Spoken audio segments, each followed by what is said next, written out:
Bonjour et bienvenue au centre de formation Simdog. Je vous retrouve pour une nouvelle vidéo et j'en suis très content. Je suis plutôt solitaire, c'est-à-dire que j'ai fait une formation où je me suis plus entouré de chiens que d'êtres humains. Tout simplement parce que je pense que vous êtes tous du même avis, le meilleur formateur dans le chien, c'est le chien. Donc j'ai absolument pas besoin de m'affilier à d'autres éducateurs, etc. Surtout que la plupart des éducateurs seront encore en recherche sur des cas d'agressivité, etc. Donc, comme le monde canin évolue, mais il évolue grâce à Internet et aux écritures, et que la pratique est très très faible en France, c'est pour ça que j'ai mis au point la formation 2.0. Il n'y a aucun particulier qui pourrait pratiquer ce niveau sans entraînement, sans expérience. Donc, les conférences qui sont établies pour les particuliers, pour moi c'est du business. De vous informer, c'est bien. Mais si vous vous informez, que vous rentrez chez vous et que derrière il n'y a pas d'évolution pour ces chiens-là, je trouve ça un peu petit de s'intéresser à un sujet où on ne va pas pouvoir agir de manière positive. C'est pour cela que je prépare donc des personnes qui ont le souhait de devenir éducateurs canins. Je leur apprends à pratiquer ce type de chien tout simplement qu'ensuite ils vont pouvoir pratiquer et diffuser cette information. Donc je trouve ça plus puissant qu'une conférence et de pouvoir transmettre une pratique à des élèves ou à des personnes qui vont pouvoir le mettre en place, c'est ce qui montre quand même que la pratique elle est très efficace et que malheureusement le commerce ça tue tout. Ça tue les races, ça tue aussi la pratique. C'est très facile de faire du bruit sur internet, mais il suffit juste de gratter un petit peu. Et le mot faire pour nous n'est pas quelque chose d'inconnu et la preuve en est que notre savoir-faire nous permet d'adopter des chiens et de ne pas juste s'en servir pour pouvoir gagner notre vie. Ciao.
Ils sont adoptés tout simplement parce que vous imaginez bien qu'ils ne peuvent pas vivre dans une famille. Ils mettraient en danger la famille déjà, et ils mettraient en danger les voisins, etc. etc. Du coup, les adopter, c'est leur offrir une sécurité. Il y a beaucoup de refuges qui en possèdent et qui les placent dans des familles sans sécurité, sans rien. Et c'est quelque chose de véridique et que j'assume totalement et que je constate très souvent. Donc, je suis obligé, en tant que formateur, je produis des éducateurs canins, je forme des éducateurs canins qui pratiquent le chien agressif.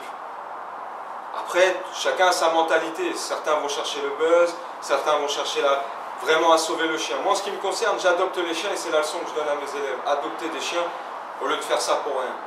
Parce qu'on sait très bien qu'un particulier lui-même, avec sa petite pratique, il ne va pas pouvoir gérer ça. Rien que le fait de fêter un anniversaire avec ses enfants, ça devient compliqué. Nous, on a des chenilles, on est équipés. Fêter l'anniversaire avec les enfants, c'est devenu normal. Donc c'est pour ça qu'on ne peut pas placer ces chiens-là et imposer à des gens sans leur dire qu'il y a un danger, quoi. Voilà. Ça, c'est quelque chose de très important que je voulais vous dire. Et deuxièmement, dans cette vidéo, il n'y a pas encore de résultats, parce que tout le monde dit résultats, blabla. Mais les amis, il faudrait déjà pratiquer des chiens. Et des chiens en plus qui sont agressifs, comme vous le dites. Parce que c'est un peu décevant d'entendre des gens qui veulent faire des problèmes à d'autres et qu'eux-mêmes ne pratiquent même pas ce que fait l'autre. Je ne sais pas si vous avez compris, moi j'ai très bien compris et je pense que celui ou ceux qui se sentent concernés ont très bien compris. Je vous donne un conseil pour cette fin de vidéo. Si vous êtes un particulier et que vous voulez aller récupérer un chien en refuge, suivant la race que vous allez choisir, que vous soyez un particulier ou un novice dans le chien, il y a des chiens qui possèdent une agressivité et qui se trouvent dans ces refuges. Et parfois, les refuges, ils n'arrivent pas à déceler ce problème. Et du coup, ce chien, il part dans votre famille. Vous avez adopté une arme. Et vous vous retrouvez avec un chien qui ne vous correspond pas et vous ne savez plus comment faire. Pratiquez des tests. Un chien, ce n'est pas quelque chose de sûr, c'est un animal. Et il faut qu'avant de l'acquérir, il faut le vérifier. C'est pour votre sécurité et la sécurité de votre famille. Et je trouve que c'est pas, comme il y a un manque de connaissances et de compétences sur le comportement animal, je trouve qu'on place des chiens qui possèdent une agressivité trop facilement dans les familles.